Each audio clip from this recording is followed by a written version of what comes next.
Party इतनी आसानी से कोई हाईजैक नहीं कर सकता।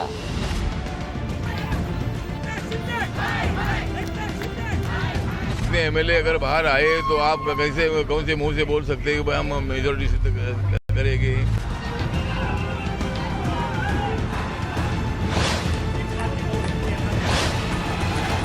अगर ये लोग भड़क गए तो आग लग जाएगी, मैं आपको बताना चाहता हूँ।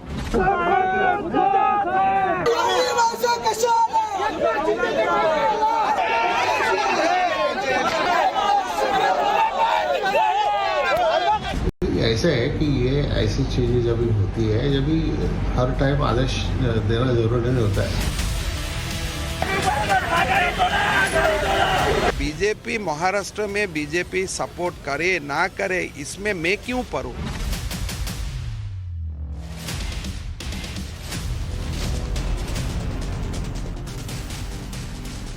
तो महाराष्ट्र की जो सियासत इस वक्त है, उसी सियासत से जुड़े हुए कुछ सवालों के जवाब आज राष्ट्रवाद में हम तलाशेंगे।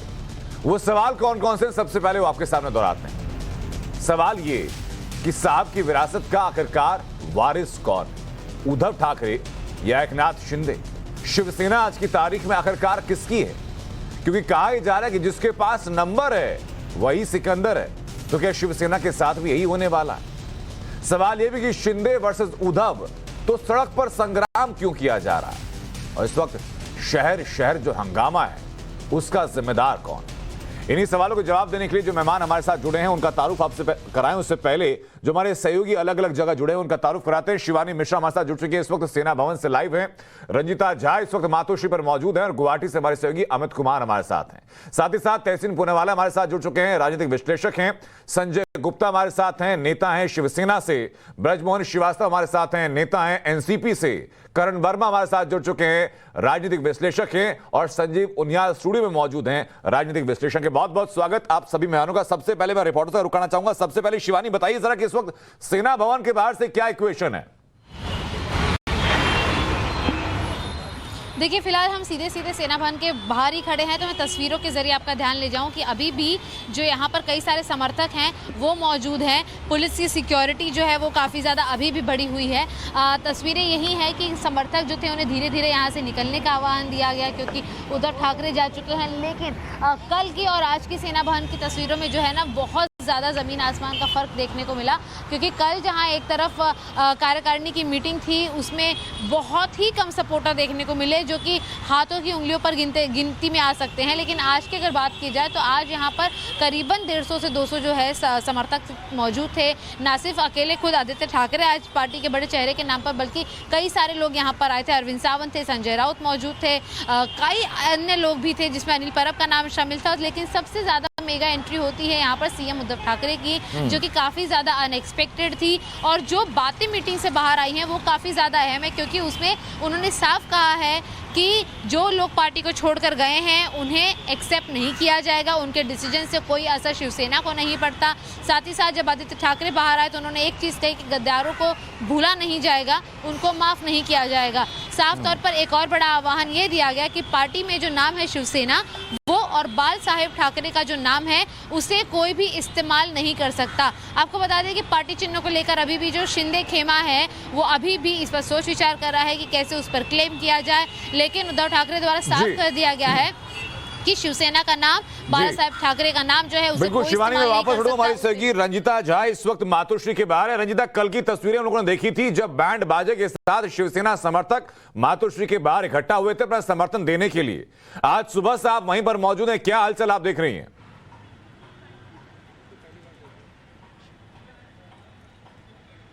बिल्कुल, देखिए हर दिन और हर समय मातोश्री के बाहर का जो नज़ारा है वो अलग दिखता है। अलग इसलिए कि जब शिव सैनिकों को, नेताओं की जब बैठक होती है, क्योंकि कल बड़ी एक बैठक थी जिसमें एनसीपी प्रमुख शरद पवार थे, इसके अलावा प्रफुल्ल पटेल इस बैठक में मौजूद थे। तमाम जब नेता पहुंचे हुए थे तो यहाँ हुजूम था कार्यकर्ताओं का भी, शिवसेना के और अलग अलग नेताओं का भी।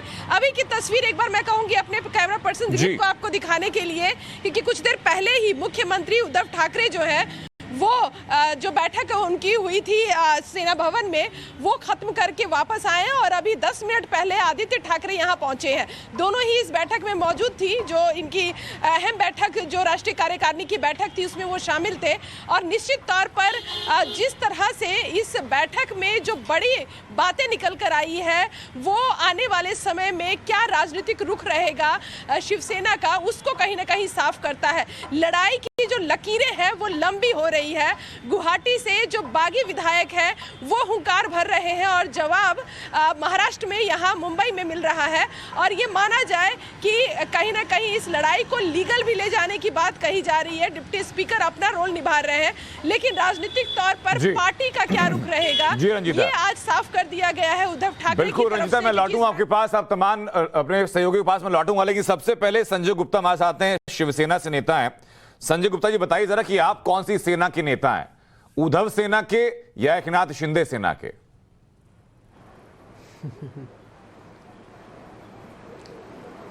देखिए, जो आपका सबसे पहला सवाल था वो जो आपने वैसे उसमें पूछा था कि शिवसेना किसकी है जी, ऐसा कुछ सवाल था आपका कि आज के सवाल। हाँ, आज की तारीख में शिवसेना के ऊपर देखिए अधिकार मैं किसका, बताना ये सवाल चाहूंगा लोगों का कि है। पार्टी, तो मैं यही बताना चाहता हूँ टेक्निकल तौर पर कि जो व्यक्ति विधायक चुन करके आते हैं वो सरकार बनाने और गिराने में तो अहम भूमिका निभाते हैं, मगर किसी भी पार्टी को बदलने में उस पार्टी के फाउंडर मेंबरों का काम होता है, वो विधायकों का काम नहीं होता। तो इसलिए पार्टी पर जो अपना दावा ठोकने की बात कर रहे हैं वो गलत है। और जिन मुद्दों को लेकर जिन मुद्दों को लेकर बात कर रहे हैं, एकनाथ शिंदे जी कर रहे हैं या उनके समर्थक कर रहे हैं, हम उन मुद्दों से तो सहमति रखते हैं मगर उस तरीके से नहीं। अगर उन्हें इतनी शिकायत थी तो यानी आपके जहन में एकनाथ शिंदे के लिए सॉफ्ट कॉर्नर है कि तरीका भले ही गलत हुआ, काम जो किया वो ठीक किया। नहीं, सॉफ्ट कॉर्नर शायद संजय जी को नहीं, काम ठीक नहीं किया। देखनी रह जो गई, मांग है वो जायज है मगर जो काम कर रहे हैं वो ठीक नहीं है। संजय जी, एक न्यूज शायद आपने देखी नहीं अभी लेटेस्ट कि वो बाप तक पहुंच चुके हैं उनके, संजय राउत जी बाप तक पहुंच चुके हैं। शायद वो न्यूज आपसे मिस हो गई, वरना आपने तेवर बदले होते थोड़े से। तो ठीक बात है, शिवसेना के बाप तो बाला साहब ठाकरे रहेंगे ना। ये तो बात सही कह रहे हैं वो कि भाई शिवसेना के बाप तो बाला साहब ठाकरे हैं, बाला साहब ठाकरे रहेंगे। तो जो विधायक इस बात को कह रहे हैं उद्धव के बाप हैं या शिवसेना के? सही है जो संजय राउत जी कह रहे हैं, अब वो शिवसेना के ही बाप है और उद्धव जी के ही बाप है बाला साहब ठाकरे। अच्छा ठीक है संजय गुप्ता जी, मैं एकनाथ शिंदे को लेकर भी आपसे आपके स्टैंड पूछूंगा, लेकिन ब्रजमोहन श्रीवास्तव जी मुझे बताइए जरा कि शरद यादव से, शरद पवार से उम्मीद ये थी कि भाई जैसे ये अस्थिरता चली महाराष्ट्र के अंदर तो शरद जी पवार साहब एकदम एक्टिव रोल में आएंगे और इस पूरे झगड़े को निपटाने में अपनी भूमिका निभाएंगे। लेकिन मुंबई पहुंचने के बाद 22 घंटे बाद वो पहुंचे उद्धव ठाकरे से मुलाकात करने के लिए और अब एक्टिव रोल में है, ऐसा क्यों?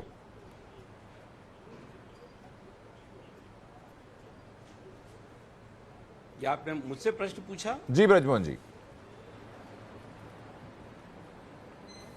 जी देखिए, ऐसा है, हर राजनेता की अपनी अपनी रणनीति होती है। उन्होंने अपनी रणनीति के हिसाब से काम शुरू किया है और उन्होंने आदरणीय शरद पवार साहब ने दिल्ली में स्पष्ट रूप से कहा था कि चूंकि यह मामला अभी शिवसेना का आंतरिक मुद्दा है तो अभी आदरणीय उद्धव ठाकरे साहब को मैं इस मामले में बेहतर एक नेता मानता हूं, वो अपनी पार्टी के मसलों को बेहतर तरीके से देख सकते हैं। लेकिन जब ये पता लगा कि इसके कारण पूरी महाविकास अघाड़ी सरकार को लेकर प्रश्न उठाया जा रहा है, महाविकास अघाड़ी के खिलाफ एक कार्रवाई की जा रही है, कुछ केंद्र जो भारत की सबसे बड़ी कोई एक शक्ति है जिसका कि हवाला आदरणीय एकनाथ शिंदे साहब ने दिया था, तो फिर निश्चित रूप से जब महाविकास अघाड़ी के मामला आया तो सारे लोगों ने मिलकर तैयारी की है और अब आप उसका परिणाम देख रहे हैं सामने। उसका परिणाम क्या परिणाम है सर? हालात तो बदले हुए दिखे नहीं, बल्कि एकनाथ शिंदे के पास विधायकों की संख्या बढ़ती जा रही है। महाविकास अघाड़ी सरकार को, मेरे को नहीं लगता, महाविकास अघाड़ी के पास भरपूर समर्थन है। हमारी जो सरकार है वो लोकप्रिय सरकार है और उसको आदरणीय महाराष्ट्र के महामहिम ने शपथ दिलवाई है और ये सरकार बेहतर तरीके से प्रदेश के विकास के लिए और आम आदमी के लिए काम कर रही है। कहाँ कोई परेशानी है? मुझे तो दूर दूर तक कोई परेशानी नहीं दिख रही इसमें। ठीक है, अब परेशानी कैसे, वो नंबर गेम के साथ इसी चर्चा में आपको बताऊंगा सर आगे। लेकिन तहसीन पुनावाला, शॉर्ट कमेंट में आपसे भी चाहूंगा इस मामले को लेकर कि वाकई में एकनाथ शिंदे जो अपना पावर का प्रदर्शन कर रहे हैं कि वो सामने बैठे हैं, उनके 42 विधायक और सामने एक कुर्सी पर वो बैठे हैं, विधायक एक स्वर में कहते हैं कि भाई आप हमारे नेता हैं, तो कैसे मान लें सर सरकार स्थिर है? आनंद भाई, आपने मुझे शो में शिरकत करने का मौका दिया, शुक्रगुजार हूं। सभी दर्शकों को और पैनलिस्ट को नमस्कार करते हुए मैं दो चीजें आपके सामने रखना चाहूंगा। मैं बड़ी जिम्मेदारी से कह रहा हूं, मैं शिवसेना के सभी टॉप लीडर्स के साथ व्यक्तिगत तौर से टच में हूं। उनके पास ये शक्ति है ही नहीं। 40-42 ये जो फोटो दिखा रहे, इसमें से कई एमएलसी है, कई पूर्व विधायक है। सबसे पहले इनके पास 20 से ज्यादा विधायक है नहीं। इस चीज को आप जिम्मेदारी से समझिए। दूसरी चीज, मान लो हाइपोथेटिकली इनके पास ये नंबर है जो ये बता रहे, ये प्लीज मैं उनसे दरख्वास्त करता हूं आपके माध्यम से, क्योंकि वो इस वक्त टाइम्स नाउ भारत देखते होंगे क्योंकि देश का नंबर 1 चैनल है, आपके माध्यम से उनसे दरख्वास्त करता हूं, एकनाथ भाई आप छोड़िए आसाम, मुंबई आइए और फ्लोर टेस्ट करवा दीजिए। दूध का दूध और पानी का पानी हो जाएगा। देखिए आनंद भाई, ये जो नंबर है ना, इसके अटकलें आप लगा सकते हैं, ना चैनल लगा सकता है, ना सुप्रीम कोर्ट में लग सकते हैं, ना कहीं और लग सकता है। इसका जो सबूत है सिर्फ और सिर्फ फ्लोर ऑफ द हाउस पर होगा।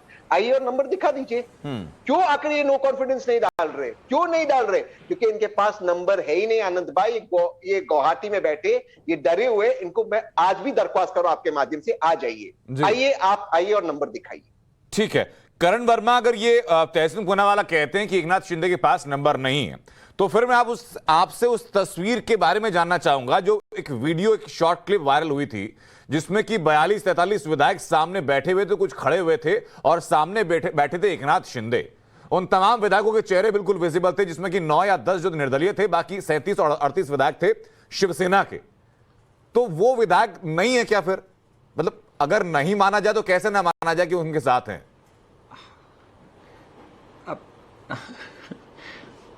आनंद जी, तहसीन जी एक अलग दुनिया में वास कर रहे हैं अभी। अच्छी बात है, उन्हें थोड़ा टाइम लगेगा ये मानने में कि नीचे की जमीन खिसक चुकी है महाविकास अघाड़ी से। सच बात अगर आप पूछे मुझसे तो ये जमीन तो पहले दिन ही की खिसकी हुई है। जब आप अपनी विचारधारा के साथ समझौता करके इस तरह का अलायंस बनाते हैं और लोगों से नहीं मिलते हैं और अपने चारों ओर एक गुट बांध लेते हैं जिसमें आम विधायकों से नहीं मिलते हैं, तो ये होना ही था। मेरे हिसाब से अगर आप मुझसे पूछे तो एक अप्रत्यक्ष वरदान मिल रहा है उद्धव ठाकरे जी को अगर आज उनकी सरकार गिर जाती है, क्योंकि हर दिन जब वो अपनी कुर्सी को बचाने की कोशिश कर रहे हैं, शिव सैनिक उनसे नाराज होते जाएंगे। शिवसेना वो पार्टी है जिसने बाला साहब को पूजनीय माना, जबकि बाला साहब ने कभी मुख्यमंत्री या कोई ऐसा पद नहीं लिया। आज मौका है कि उद्धव जी सीएम की कुर्सी छोड़े, उसकी लालसा छोड़े और अपनी पार्टी संभालें, जाके अपने कैडर से मिलें, अपनी विचारधारा पे वापस लौटें। इसलिए एक तरह से इनके लिए एक सुनहरा अवसर है ये। क्योंकि मेरा नाम लिया गया, हो सकता है कि माया मिली ना राम सरकार बने या ना बने पता नहीं, गठबंधन में है वो भी टूट जाएगा। तहसीन, शॉर्ट कमेंट आपसे, उसके बाद चलूंगा संजीव जी के पास। क्योंकि भाई ने मेरा नाम लिया, मैं शॉर्ट में ये रिप्लाई करना चाहता हूं कि अगर मैं इनकी बात मान भी लूं कि सच कह रहे हैं कि इस वक्त नंबर्स नहीं है, मैं सिर्फ ये कह रहा हूं कि तो फ्लोर ऑफ द हाउस पर सिद्ध होगा। आप नो कॉन्फिडेंस, आप आइए मुंबई, स्पीकर डेप्यूटी स्पीकर से मिलिए, आप नो कॉन्फिडेंस दीजिए, आप बता दीजिए आपके पास नंबर है, आप विप को डिफाई कीजिए। आप आसाम में बैठकर कुछ नहीं होगा। एक अरुणाचल, सर एक सेकंड, मैंने आपके बीच में नहीं बोला। एक बार अरुणाचल, हाँ कब हो रहा है? उनको मुंबई आना पड़ेगा। मुंबई क्यों नहीं आ रहे वो? या आसाम में आप टूरिज्म करें, आप वहां आसाम चाय पीना बंद कीजिए, यहाँ के वड़ा पाव खाइए, और वड़ा पाव में कितनी मिर्ची आपको पता चलेगी। मिर्ची जो है आपको पता चलेगी कितना तीखा वड़ा पाव है। यहाँ आइए, आसाम की चाय छोड़िए सर। तहसीन भाई, ये धमकी है क्या कि भाई आप मुंबई आओगे तो बचोगे नहीं? क्योंकि शिवसेना के जो कार्यकर्ता है वो पोस्टर, बैनर, ऑफिस में तोड़फोड़ तो कर रहे हैं। तहसीन जी जल्दी होगा ये जो वड़ा पाव की मिर्ची की आप बात कर रहे हैं, ये मसल पावर की बात हो रही है क्या? सर ये हमारे दिल का पावर है। मुंबई सबकी है, मुंबई में सबका स्वागत होता है। हाँ। वो एक होटल कैलिफोर्निया का गाना है इंग्लिश में, you can check in any time you want, you can never leave. आइए सर, आइए, आपके लिए रुके हम। आइए। करण में लौटूं आपके पास, छोटा सा कमेंट चाहूंगा संजू उनियाल साहब से। संजू उनियाल साहब, मुझे बताइए जरा कि अब ये मसल पावर का गेम अब चल रहा है कि नहीं चल रहा? क्योंकि संजय राउत का मुझे याद है कि जब तक शरद पवार से उनकी मुलाकात नहीं हुई थी बीवाई चौहान हाउस में, उससे पहले वो मीडिया से लगातार बात कर रहे थे और कह रहे थे कि नहीं भाई सब चीजें ठीक हैं, सब चीजें ठीक हैं, कोई हाथ से बाहर की चीज नहीं है।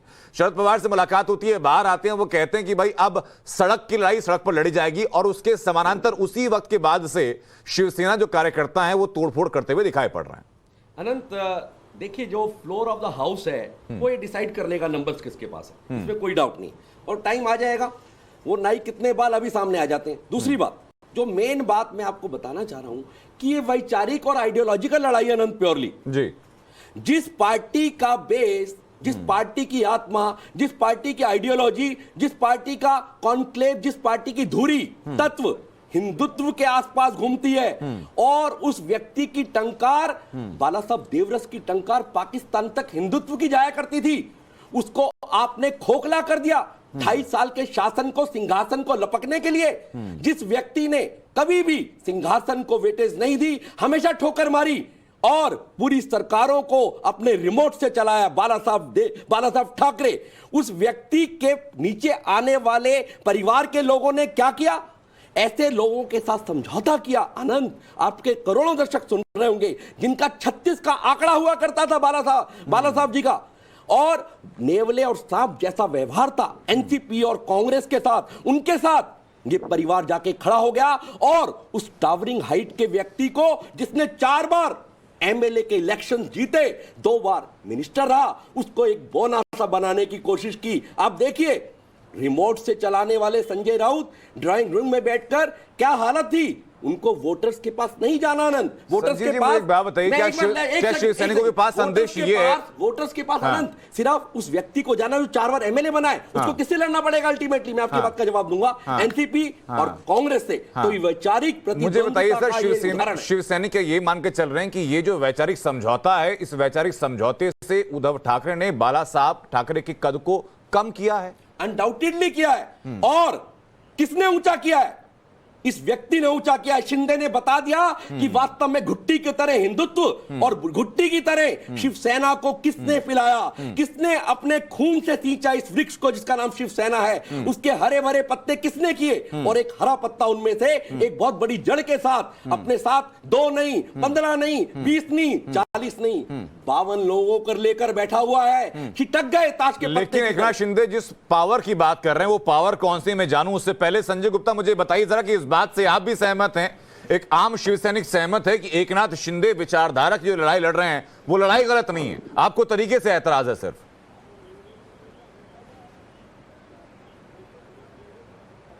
हाँ, मैं इस बात को कह सकता हूं कि जो मुद्दे वो उठा रहे हैं वो मुद्दे सही हैं, उन मुद्दों से मैं सहमति रखता हूं, मगर जिस तरीके को वो अपना रहे हैं वो तरीका सही नहीं है।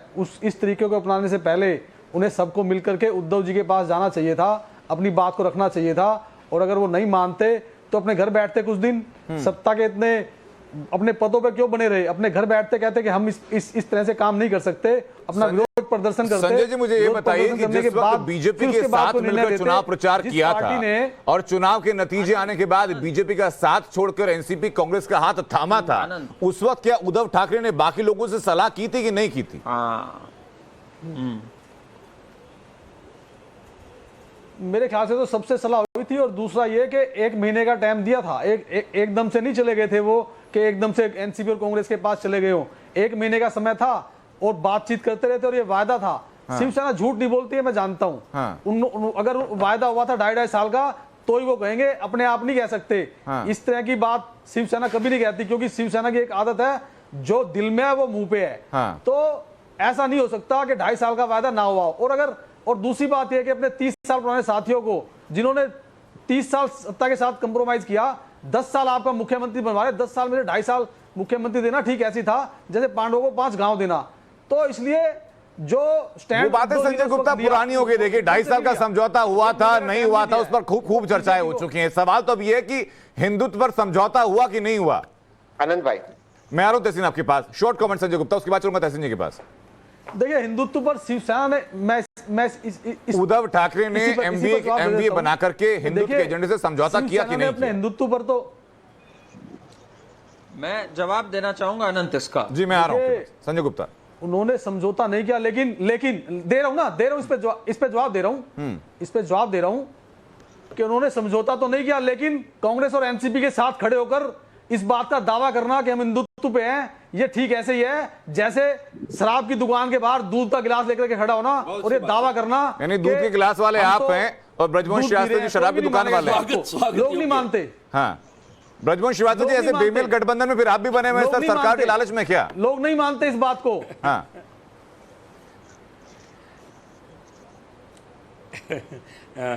देखिए, ऐसा है कि ये पिछले 7-8-10 साल का हिसाब देख रहे हैं। हाँ, शायद अगर बहुत पीछे जाएं, जब शिवसेना का गठन किया गया था उस समय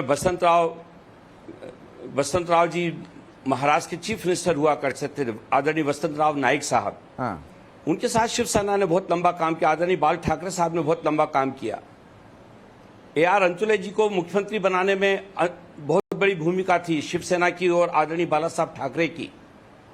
इसके साथ ही साथ इंदिरा जी ने जब एक सेकंड ब्रजमोहन श्रीवास्तव जी, इतिहास की कक्षा खोलेंगे सर तो इतना शो में वक्त नहीं बचता, बाकी बहुत सारे मेहमान हैं। मैं सिर्फ पिछले 2.5 साल की बात कर ले रहा हूं सर। आपके सामने इसी पैनल पर शिवसेना के जो व्यक्ति हैं संजय गुप्ता, उन्होंने क्या कहा आपने सुन लिया। मेरा सवाल आपसे सिर्फ सीधा सा था कि आज की तारीख में आम शिवसैनिक भी बैठ के ये कह रहे कि भाई ये गठबंधन बेमेल था, आप फिर भी साथ में बने हुए हैं, तो सरकार के लालच में ही ना, विचारधारा तो एक नहीं है, स्वीकार करने में क्या अर्थ है? बिल्कुल आप गलत कह रहे हैं। एक तो ये आपने जो लालच शब्द का उपयोग किया, ये बिल्कुल मैं आपके शब्द से पूरी तौर से असहमत हूं, गलत बात है ये। देखिए एक बात सुनिए, ये जो कॉमन मिनिमम प्रोग्राम के समय तीनों पार्टियों के विधायकों ने हस्ताक्षर करके आदरणीय महामहिम को दिए थे कि हम तीनों लोग मिलकर एक साथ सरकार बना के चलाना चाहते हैं। उस पर सारे लोगों के दस्तखत थे। उस कॉमन मिनिमम प्रोग्राम में क्या हिंदुत्व का एजेंडा था सर? उसके बाद चलूंगा कर्ण वर्मा के पास में। उस कॉमन मिनिमम प्रोग्राम में क्या हिंदुत्व का एजेंडा था? पॉइंट के ऊपर दस्तखत किए थे। उस कॉमन मिनिमम प्रोग्राम में क्या हिंदुत्व की बात थी? सरकार फिर अब आप समझ लीजिए, फिर अब आप मेरे को रोकिएगा मत, फिर पूरी बात सुन लीजिए। कॉमन मिनिमम प्रोग्राम संविधान के अंतर्गत चलने वाली सरकार का हिस्सा होता है। ये जो विचारधारा का मुद्दा है, ये अपने अपने राजनीतिक दलों का मुद्दा है और उसके अंदर ये फैसला हुआ था। मैं तो वही कह रहा हूं ना सर, मैं तो वही कह रहा हूं। उद्धव ठाकरे ने अपने फेसबुक लाइव में भी कहा कि जो हिंदुत्व है वो शिवसेना की आत्मा है। कॉमन मिनिमम प्रोग्राम में इसका जिक्र नहीं किया गया, यानी कि आपने अपनी आत्मा की बात नहीं सुनी। तो ठीक है जी, जो बसंत नायक जी की बात कर रहे अरे हैं, भाई साहब, जब आपको कानून नहीं मालूम, जब आपको व्यवस्था नहीं मालूम, तो आप प्रश्न क्यों कर रहे हैं? आप जब देश का कानून नहीं जानते तो आप प्रश्न क्यों करते हैं? गलत अगर को भी हम थोड़ा सा ध्यान देंगे तो बात नहीं, आप गलत प्रश्न कर रहे हैं। एक सेकंड ब्रजमोहन जी, मैं आ रहा हूं आपकी बात। सर आपको मैंने वक्त दिया सर, बाकी मान भी है संजीव। मैं सिर्फ नहीं, पहले आप मेरी बात होने दीजिए आनंद जी। आपने मेरे से प्रश्न अच्छा, मैं 30 सेकंड में उनकी बात लेकर के मैं वापस आपके पास आ रहा हूं सर। अपनी बात आप पूरी कीजिएगा सर। बंद करिए। मैं 30 सेकंड उनकी बात सुनकर मैं वापस आपके पास आ रहा हूं। 1 सेकंड में आ रहा हूं आपके पास संजीव। देखिए मैं आपसे बहुत स्पष्ट बोल रहा हूं, दीजिएगा जरा, मैं जवाब देना चाहूंगा। बौखलाहट बनती है 30 सेकंड। अनंत ये बताना आनंद जी, चाह रहा हूं कि या तो आप बोलने दीजिए ना भाई साहब। 30 सेकंड ब्रजमोहन श्रीवास्तव जी, आप बात पूरी सुनिए। मैं पूरी बात सुनूंगा सर। मेरा सवाल संजीव जी से है, वो 30 सेकंड में जवाब पूरा कर रहे हैं। 30 सेकंड का सर आपको धैर्य रखना पड़ेगा। देखो आपके नेताओं ने सड़कों पर जाने को कहा है, टीवी में गड़बड़ करने के लिए नहीं बोला। करते हैं सही जवाब सुनना नहीं, आप तो बौखला रहे हैं। पानी पी लीजिए थोड़ा, क्योंकि बहुत बहुत इंपॉर्टेंट क्वेश्चन है। मैं सिर्फ आपको ये बताना चाहता हूं कि जब भी मुद्दा ये कि जब भी दो अलग अलग पार्टी को पता है मैं क्या पूछने वाला हूं, इसलिए बौखला रहे हैं। अरे करोड़ों दर्शक देख रहे हैं आपको, आप थोड़ा सब्र रखिए, पानी पी लीजिए ब्रिजमोहन जी। मैं सिर्फ ये बताना चाह रहा हूं कि जब भी अनंत आपके लोगों को पता होना चाहिए, जब विरोधाभास होता है पार्टियों के बीच में, तो कॉमन मिनिमम प्रोग्राम क्या बनता है सबको पता है। वही कॉमन मिनिमम प्रोग्राम क्या एक पार्टी का जो कि मस्जिद को तोड़ने के बाद राम मंदिर बनाती है और उस दिन काला दिवस मनाती है और एक उसको सेलिब्रेट करती है। शिवसेना सेलिब्रेट करती है राम मंदिर के निर्माण को, और आप इसको काला दिवस के रूप में मनाते हैं कांग्रेस और एनसीपी। तो क्या हो नहीं क्या सापर नेवले का व्यवहार, औरंगजेब के लिए आपके क्या व्यूज हैं? राणा परिवार के लिए हनुमान चालीसा के आपके क्या व्यूज हैं? आपने पालघर के साधुओं को डंडे पड़वा दिए। क्या बाला साहब ठाकरे कभी डंडे पड़वा सकते थे पालघर के साधुओं को? कभी नहीं। जर्नलिस्ट को आपने अंदर कर दिया। संजीव निहाल जी, आपका वक्त पूरा हुआ। एक सेकंड ब्रजमोहन श्रीवास्तव जी, अब आपने इतनी बातें कही सर, लोगों को आधी बातें समझ नहीं आई क्योंकि आप लोग ओवरलैप करके बोल रहे थे। आपके पास मैं 30 सेकंड देता हूं ब्रजमोहन जी, अपनी बात आप पूरी कर लीजिए अनइंटरप्टेड तरीके से, कोई रोकेगा नहीं। आप पाकिस्तान को बताइए सर, कॉमन मिनिमम प्रोग्राम के बारे में आप शुरुआत करना चाह रहे थे। ये आप उससे पूछ रहे हैं आनंद जी ब्रजमोहन जी, आपके पास पूरे 30 सेकंड है सर, जितना वक्त मैंने संजीव जी को दिया उतना ही वक्त आपके पास भी है। मुझे भी पूरा जी, नहीं मिला, मैं आपसे ये कहना चाह रहा हूं, देखिए ये लोग जो देश के संविधान को नहीं जानते, इनको आप बैठा लेते हैं, इनको तो खाली पाकिस्तान मालूम है, नेहरू जी मालूम है, इसके अलावा कोई बात नहीं कर सकते। देखिए कॉमन मिनिमम प्रोग्राम, आप एक सुप्रीम कोर्ट के एडवोकेट के साथ बैठे हुए हैं डेमोक्रेसी को चलाने का। जब भी अलग अलग विचारधारा की राजनीतिक दल, अलग अलग चुनाव चिन्ह पर लड़े हुए राजनीतिक दल जब मिलकर कोई एक गठबंधन करके सरकार चलाते हैं, तो उनको आदरणीय गवर्नर साहब को या आदरणीय बता रहे हो भारत के राष्ट्रपति को बताना होता है कि हम अपनी सरकार को किस प्रकार से चलाएंगे। अब सरकार का चलाना हमेशा होता है संविधान के अंतर्गत, और जो राजनीतिक दल होते हैं उनकी अपनी विचारधारा होती है, उसके अनुरूप उनका पंजीयन होता है चुनाव आयोग में। तो कभी भी किसी भी स्तर पर तीनों पार्टियों का जब गठबंधन हुआ, तीनों ने यह तय किया था कि हम लोग अपनी अपनी विचारधारा पे काम करते रहेंगे। शिवसेना को किसी ने काम करने से नहीं रोका, एनसीपी को किसी ने काम करने से नहीं रोका, कांग्रेस को किसी ने काम करने से नहीं रोका। हर एक को अपनी अपनी विचारधारा के अंतर्गत काम करने का अधिकार था। जहां तक आप आदरणीय उद्धव ठाकरे साहब की बात करते हैं, आदरणीय उद्धव ठाकरे साहब ने विधानसभा में अपने जवाब में यह कहा था कि उन्होंने अयोध्या की प्रशंसा की थी, राम मंदिर की तारीफ की थी, और उन्होंने कहा था कि हम हिंदू एजेंडे पे काम करते हैं।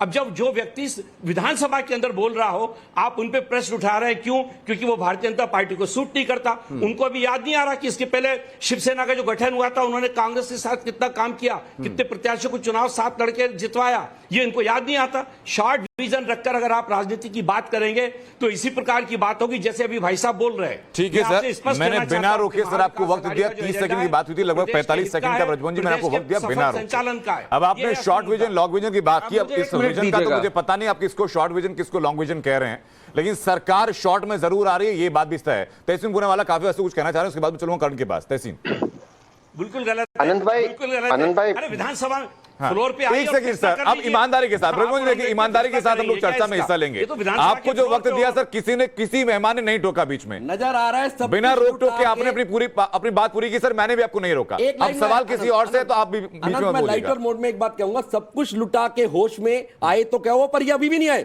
सब कुछ लुटा के होश में भी ना आए तो क्या हुआ। तहसीन पुणेवाला। आनंद भाई, दो चीज बार बार हर टीवी चैनल पे कहा जाता है, यहाँ पर भी ये बात थी कि एकनाथ शिंदे जी ग्रास रूट लीडर है, बिल्कुल सही, इसमें कोई दो राय नहीं कि ग्रास रूट लीडर है। लेकिन ये चीज भी जानना चाहिए कि उनका कोई अपमान नहीं हुआ था। आप लोग जानते हो कि वो प्रोटोकॉल में, कैबिनेट में शिवसेना की ओर से आफ्टर चीफ मिनिस्टर नंबर 2 थे, वो प्रोटोकॉल में आदित्य ठाकरे जी से ऊपर थे। क्या ये बात कितने लोग जानते हैं कि आज से कुछ दिन पहले उनकी मुलाकात माननीय मुख्यमंत्री जी से हुई थी, पूरा एमएलसी चुनाव का जिम्मेदारी उनके ऊपर थी, सारे विधायकों को उनको ये जिम्मेदारी दी थी, सभी विधायकों को साथ रखे। तो ये कहना कि एकनाथ शिंदे जी की कोई एक्सेस नहीं थी मातोश्री में या सीएम के साथ, वो प्रोटोकॉल में नीचे थे, बिल्कुल गलत है। दूसरी चीज, एकनाथ शिंदे जी एक करके बात करेंगे। आपने एक बात की, मैं उसमें आगे आपकी बात सुनूं, उससे पहले मैं छोटी सी बात करना चाहूंगा कि दो चीजें हैं एकनाथ शिंदे के बारे में जो अभी कही जा रही हैं। पहली बात तो अभी तक उद्धव ठाकरे की ठीक बगल वाली जो कुर्सी होती थी वो एकनाथ शिंदे की होती थी, अब वो दूसरे नंबर से उठ करके चौथे नंबर पे आ गई, बीच में आदित्य ठाकरे आ चुके हैं और बीच में तीसरे नंबर पर एक और सज्जन रहते हैं। पहली बात तो स्थान जो है वो पीछे गया, वो अपना मामला उनका हो सकता है। दूसरी ये बात कि उद्धव ठाकरे से मिल ना पाने की बात, ये बात सिर्फ एकनाथ शिंदे नहीं कह रहे, बल्कि एक सीरीज है, एक पूरी लिस्ट है ऐसे विधायकों की जो इस बात से समर्थन दे रहे हैं कि हां, हमने जब जब उद्धव ठाकरे से मिलने की कोशिश की, जब जब उद्धव ठाकरे को यह कहने की कोशिश की कि कांग्रेस और एनसीपी के लोग हिंदुत्व एजेंडे पर नहीं चल पा रहे और ना हमें चलने दे रहे हैं, तो हमारी बात सुनी नहीं गई। मैं इसका उत्तर देना चाहता हूं। जो पहली बात आपने की, जो तस्वीरें बताई जा रही है वो पार्टी की है, मैं कैबिनेट की बात कर रहा हूं। कैबिनेट में आज भी एकनाथ शिंदे जी नंबर 1 है शिवसेना की ओर से, after the CM of course number 1 होते प्रोटोकॉल में, पर शिवसेना की ओर से आज भी कैबिनेट में वो नंबर 1 है, अबव आदित्य ठाकरे। तो ये चीज को हमें, और ये फैक्चुअली आप चेक कर लीजिए। जो दूसरी बात कह रहे थे कि सीएम अनएक्सेसिबल है, सीएम से मुलाकात नहीं हो रही, तो एकनाथ शिंदे जी 4-5 दिन पहले कैसे मिले? इसके पहले 1 हफ्ते पहले उनकी मुलाकात हुई। रिकॉर्ड बता दे, अगर ये अनएक्सेसिबल सीएम होते तो सारे विधायकों की जिम्मेदारी एकनाथ शिंदे जी पर उन्होंने क्यों दी? तो ये तो मुलाकात हो रही थी एकनाथ शिंदे जी के। अभी सारे वीडियोस वायरल है जो एक फिल्म की की रिलीज है, वो एकनाथ शिंदे जी होस्ट थे, सीएम उनके साथ थे, तो वहां पर बातचीत नहीं हुई। तो ये कहने के लिए बातचीत अच्छी होती, कितने विधायक रोज आकर मोदी जी से मिलते, ये कहने के लिए बातचीत ठीक होती है। सवाल ये है कि क्या उनके पास नंबर है? आपके पास नंबर है तो आप फ्लोर ऑफ द हाउस आइए, नंबर नहीं है तो आप आसाम में बैठिए, अभी आपकी जिम्मेदारी ठीक है। अब करुणा बताइए जरा, ये बहुत जस्टिफाइड सी बात है कि आप चाहे जितने दावे कीजिए कि हमारे पास इतने विधायक हैं, हमारे पास कितनी शक्ति है, अंतिम जो फैसला होना है वो फ्लोर पर ही होना है। नहीं, ये बात बिल्कुल सही है तहसीन की, फ्लोर पे ही होना है और होगा भी, और बहुत जल्द होगा। इस पे मैं एक बात ये बोलना चाहूंगा, ये लोग सब बोल रहे थे कि क्या हिंदुत्व पे कॉम्प्रोमाइज किया है, और संजय जी जो उपलब्ध भी है यहां, उन्होंने भी कहा थोड़ा कॉम्प्रोमाइज होगा, किया है। मैं 4 तथ्य आपको देना चाहूंगा अनंत जी। सीएए का बिल जब आया तो शिवसेना, जिन्होंने पूरे आजीवन हमेशा कहा कि हिंदू शरणार्थियों को हमें पनाह देनी है, उन्होंने राज्यसभा में वॉकआउट किया। राज्यसभा के चुनावों में इन्होंने असदुद्दीन ओवैसी की पार्टी एमआईएम का सपोर्ट लिया। पालघर में जब साधुओं की लिंचिंग हुई तो ये साधुओं को एक्स्ट्रा प्रोटेक्शन देने में नाकामयाब रहे और इन्होंने कहा इसमें कम्युनल एंगल नहीं है। चौथा, वीर दामोदर सावरकर, जिसके लिए ये संजय गुप्ता जी एक-एक करके प्रार्थना करते थे, सही एग्जांपल दीजिए। उसके ऊपर कांग्रेस ने बार बार उनके ऊपर अपमान किया वीर सावरकर पे, और शिवसेना ये लेती रही। तो सच ये है, शिवसेना ने अपनी वैचारिक दृष्टिकोण से एक बहुत बड़ा समझौता किया, इसको कोई नहीं नकार सकता। अगर वो ये कहते हैं कि ये वही हिंदुत्व है जो बाला साहब का था, तो ये साफ साफ झूठ है। बीजेपी, आप ये बताइए, मतलब सारे काम हिंदुत्व पे शिवसेना करे, तो वीर सावरकर को भारत रत्न का सम्मान क्यों नहीं देती केंद्र सरकार? आप ये बताइए, क्यों वॉकआउट किया राज्यसभा में? क्या वीर सावरकर सिर्फ हमारी पूजनीय है?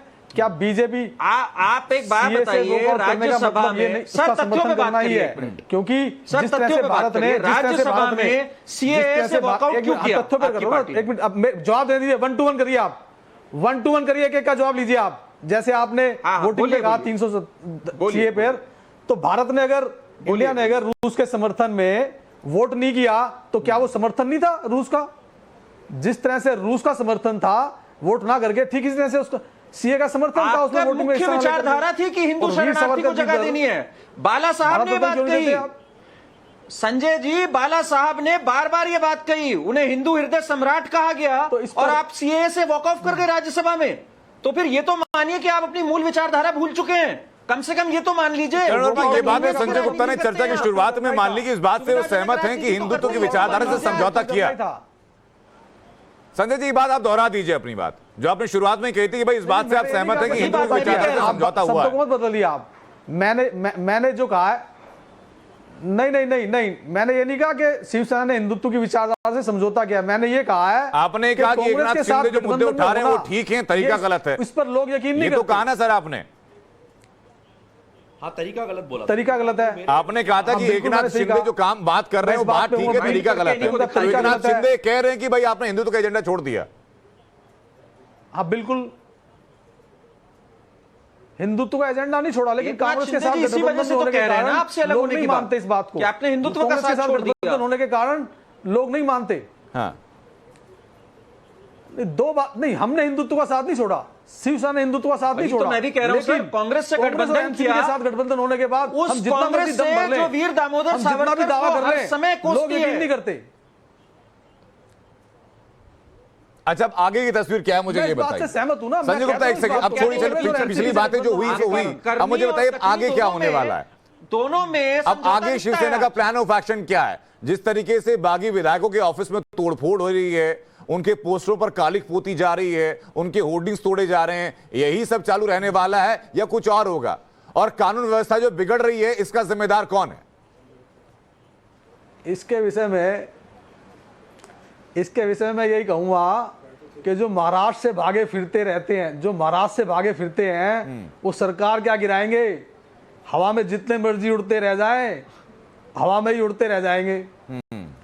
तो मुझे कुछ इंटेलेक्चुअल बातें करनी है। जब तक महाराष्ट्र में आएंगे सर, ये तो बात ठीक है, मुझे ये बता दीजिए ना, आपकी सड़कों पर गुंडागर्दी हो रही है, इन लोगों का क्या है? अनंत प्लीज मुझे मौका दीजिए, कुछ मैं आ रहा हूं, सीधा आप ही के पास ना, संजय गुप्ता। अब शक्ति प्रदर्शन करने की कोशिश करेगी शिवसेना। एक छोटी सी बात, अनंत, मैंने कल भी ये कहा था, शायद आप ही के चैनल पे कहा था कि शिवसेना उद्धव ठाकरे की जो शिवसेना है वो पक्का शक्ति प्रदर्शन करने के लिए भय का इस्तेमाल करेगी। हाँ। और आज वही हो रहा है। ये बात तो संजय राउत कर चुके हैं। शरद पवार से मुलाकात करने के बाद जब मीडिया से पहली बार उनका तारुफ हुआ तो संजय राउत ने यही कहा था कि अब सड़क की लड़ाई सड़क पर लड़ी जाएगी। बाप तक पहुंच गए। तो संजय गुप्ता जी मान लें कि यही गुंडागर्दी, यही तोड़फोड़, यही मसल पावर हम सड़कों पर देखेंगे। नजर आ रहा है आज हमें।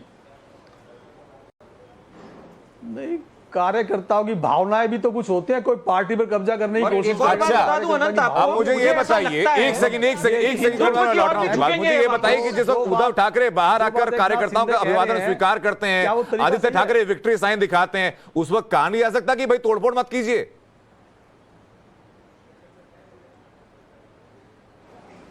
देखिए, कुछ चीजें भावनाओं पर भी आधारित होती हैं। हाँ। अब ऐसे, अब ये करण वर्मा जी आज, और आप सवाल जिस तरह से मेरे से पूछ रहे हैं, आप मुझे बताइए क्या 30 साल से करण वर्मा जी, संजीव बुनियाल जी ये पहले इस बात को नहीं उठाते थे? आज इस बात को उठा रहे हैं। अब 1947 में जाइएगा कि आजादी के वक्त क्या हुआ था, वर्मा जी हंस रहे हैं और आप भी सवाल उठा रहे हैं। लेकिन तहसीन पूनावाला, अब मुझे बताइए जरा कि ये गुंडागर्दी, मसल पावर नहीं तो और क्या जो आज मुंबई के अंदर सड़कों पर हो रही है?